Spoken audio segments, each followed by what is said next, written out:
ఎన్నికల్లో ఈవీఎంలతో పాటు 50% వీవీప్యాట్లలో స్లిప్పులు కూడా లెక్కించాలని పలు విపక్ష పార్టీలు దాఖలు చేసిన వ్యాజ్యంపై సుప్రీంకోర్టు కేంద్ర ఎన్నికల సంఘానికి నోటీసులు జారీ చేసింది. తెలుగుదేశం అధినేత చంద్రబాబు సహా దేశంలోని 21 పార్టీల నేతలు దాఖలు చేసిన పిటిషన్పై సుప్రీంకోర్టు ప్రధాన న్యాయమూర్తి జస్టిస్ రంజన్ గొగోయ్ నేతృత్వంలోని ధర్మాసనం విచారణ చేపట్టగా ఈవీఎంలతో పాటు వీవీప్యాట్ స్లిప్పులు లెక్కించాలని పిటిషనర్ తరఫు న్యాయవాది కోరారు.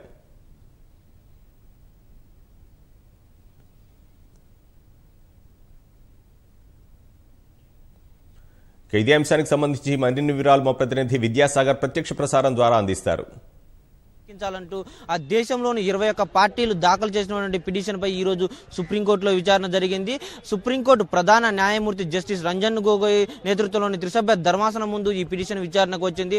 ఆ తెలుగుదేశం పార్టీ అధినేత చంద్రబాబు నాయుడు పేరుతో 21 పార్టీలకు చెందిన నేతలంతా సంతకం చేసి దాఖలు చేసినటువంటి పిటిషన్ కి సంబంధించి ఈ రోజు సిజేఐ కోర్టు కేంద్ర ప్రభుత్వం అదేవిధంగా కేంద్ర ఎన్నికల సంఘానికి నోటీసులు జారీ చేయడం జరిగింది.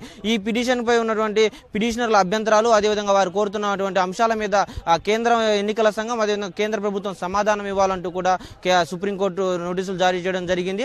అయితే ఈ నెల 25వ తేదీన దీనికి సంబంధించి పూర్తి సమగ్ర విచారణ చేపడతామని కేంద్ర ఎన్నికల సంఘం నుంచి ఒక అధికారి కూడా విచారణ సమయంలో అందుబాటులో ఉంటే వారు లేవనెత్తే అంశాలకు సంబంధించి సరైన సమాధానాలు దొరుకుతాయన్న అభిప్రాయాన్ని కూడా సుప్రీంకోర్టు ప్రధాన న్యాయమూర్తి వ్యక్తం చేయడం జరిగింది.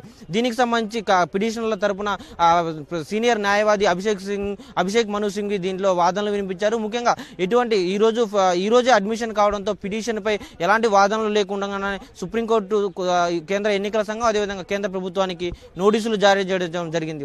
దేశంలో ఇటీవల నెలకొన్నటువంటి పరిస్థితుల నేపథ్యంలో ఈవీఎంల మీద కొంత అనుమానాలు తలెత్తుతున్నాయి. ప్రజల్లో తమ ఓటు తాము వేసిన వారికే పడుతుందా లేదన్న అభిప్రాయం వ్యక్తమవుతున్న నేపథ్యంలో వీటన్నిటిని కేంద్ర ఎన్నికల సంఘం నివృత్తి చేయాలి. గతంలోనే కేంద్ర ఎన్నికల సంఘానికి ఈ వీవీప్యాట్ల యొక్క స్లిప్పులను 50% లెక్కించాలని చెప్పేసి కూడా వినతి పత్రం చేశాము.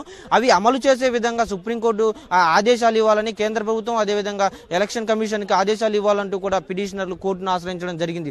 ఈ మరికొద్ది రోజుల్లోనే ఎన్నికలు సమీపిస్తున్న వేళ ఈ రోజు పిటిషన్ విచారణకు వచ్చి రేపటి నుంచి సుప్రీంకోర్టుకి హోలీ హాలిడేస్ ఉన్నాయి. ఆ తర్వాత 25వ తేదీ నుంచి కోర్టు పునఃప్రారంభం అవుతుంది. ఆ రోజు సమగ్ర విచారణ చేపట్టి రానున్న ఎన్నికలకు సంబంధించి ఎలక్షన్ కమిషన్ ఏం చెప్తుంది, కేంద్ర ప్రభుత్వం ఎలాంటి చర్యలు తీసుకోబోతున్నారు, వీటన్నిటి మీద సమగ్రంగా విచారిస్తామని చెప్పేసి కూడా సుప్రీంకోర్టు తెలియజేయడం జరిగింది. ముఖ్యంగా దీనికి సంబంధించి 21 పార్టీలు ఏవైతే ఉన్నాయో వారంతా కూడా ఆ దేశంలో కేంద్ర ప్రభుత్వ వైఖరిని తప్పుపడుతూనే ఎన్నికల విధానంలో కొంత ప్రజలకు ఉన్నటువంటి అనుమానాలు నివృత్తి చేయాలి.